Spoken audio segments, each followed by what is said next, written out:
Hello everyone. In this session today we'll be learning about the link state routing. Okay, so the word says what you are said to be linking to various routes in different states. That is said to be your link state routing. This routing is also a dynamic set of routing algorithm. Dynamically it changes the routes from one part to another part. So mainly this part of link state routing, it has three aspects. One is it has to find who is the neighbor of the network. Nothing but one network it should do next where it is said to be moving.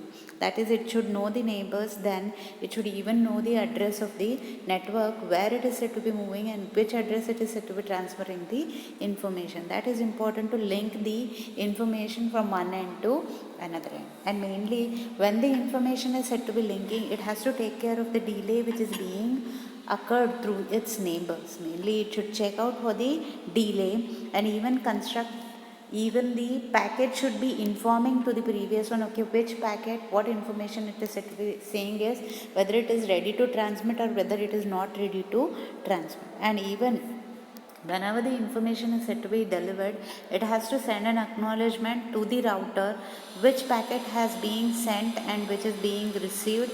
That information it has to be acknowledged. That is important one. And it even should check for the shortest path through the help of the routing technique. In link state routing, even it involves the shortest path, it has to find out which path is shortest so that it can reach the destination. So that part is said to be there in the link state routing. Okay.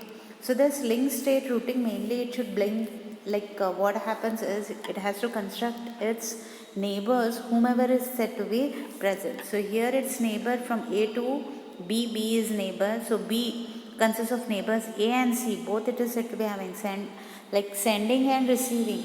That information it is there. Sending the acknowledgement is also there to the previous state. So everything it should be known. Sending and receiving information it has to be known. So even it should involve the sequence number for each and every packet which is said to be sent, plus even its age. Age is nothing but how many times it is being sent and received. So that information is being maintained in the age part. So A has both the sequence number plus even the age till which it is said to be remaining in the state. Okay. So another part in the link state is it has to even know the distributed part of the algorithm. Distributed part of the algorithm is nothing but whenever it is said to be transmitting the information, it should check first is sequence number, and each and every time that sequence number it has to be incremented. And that incremented part it should be noted down by the routers where the information is being sent. So each and every time it has to take care of that, plus even it should check for the duplicateness. Okay, it should have the packets which are being sent and received, it shouldn't have a duplicate copy, that it shouldn't be repeated. Okay, that important aspect it has to be learnt in the concept of link state routing. And link state routing has various problems when it is being considered. So various problems is concerned with what is it has to, when it is said to be maintaining the sequence number, there are sequence number it may be many, and even the sequence number it may be representation of 32 bits representation. So whenever the information is being checked, so once in a time, maybe in nearly hundreds years, the sequence number changes. Okay, sequence number, what happens is in so many years the format of the sequence number changes in about hundreds to 130 years once it will be changed. So it is like possibility, mainly it is said to be ignored when you consider the sequence number. When a problem is there, once again it may be sent back. So that is there. Then the second problem, there is when the router crashes, there may be a loss of information. So that loss of information also should be recorded and it should be placed on the router, that information. Okay. Then third problem which is related to it is the information may get corrupted. So there are chances that information, one is it may get crashed, one it may be corrupted. Means while sending the information, the network failure may happen. When the network failure happens, the information may get corrupted. So that also problem may exist in link state routing. One is sequence number problem, another one is the system may get crashed, another one is what? It may get corrupted. These things are there in the link state routing. Okay, so link state routing mainly aspect is solution is to find out the sequence number. Even it has to maintain each and every time the age of the sequence number, so that whenever it is said to be preparing a duplicate, it should be avoided when a duplicate happens. And age, why it is said to be necessary, how much time the information is said to be remaining over that particular line, that information is necessary. So when it moves out from the line, the count it will be decremented. Like that, it is said to be maintaining the age. Age is nothing but number of hops it is said to be having. So number of hops is nothing but number of ages are being considered. 1 age, 2 age, 3 age, 4 age.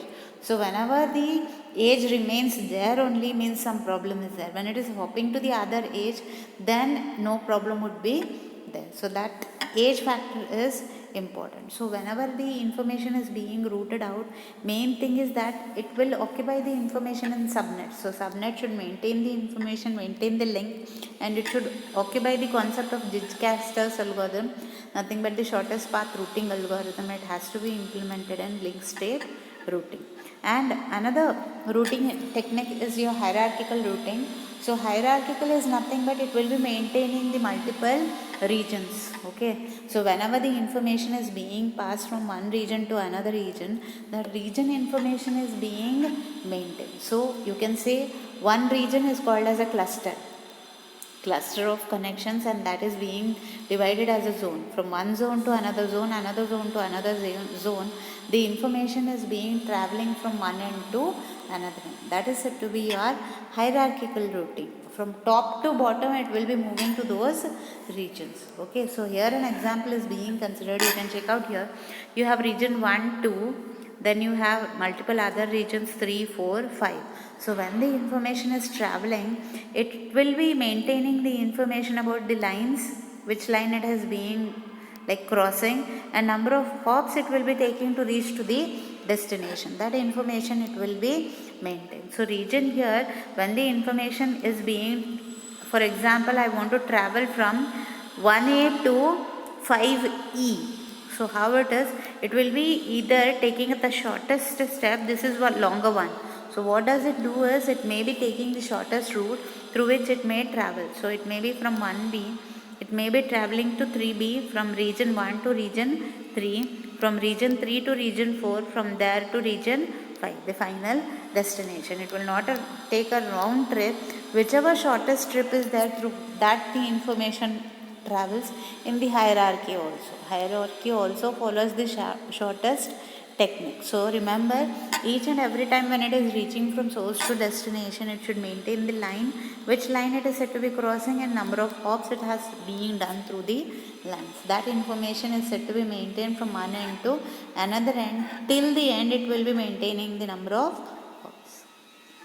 Okay, so this is the part of your hierarchical routing. Remember, hierarchical routing is nothing but it maintains the regions, and the information hops from one region to another region, and it will be using the concept of shortest path routing. Shortest path is being considered, and through which it travels to its destination through the help of the regions. That is said to be the hierarchical routing concept. Okay, that is being explained here also, in this slide also. Hierarchical routing, like it will be like, if some problem is there, space out problem is there, there are a chances of paying the penalty. It's nothing but when the information is being routed to a different region, then it may be a chances of having a penalty, extra charges may apply.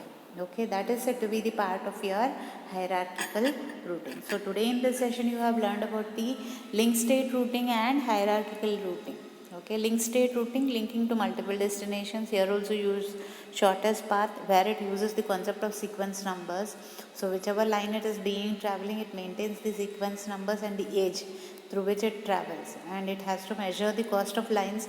Even it should know the neighbors where it is said to be being sent and received. All the information it should be known, and it should be previously it has to be noted down in the router, then only the information is being moved. Whereas hierarchical, it follows the regions, from one region to another region the information will flow. Okay, so this is the concept of link state and hierarchical routing. Okay, thank you.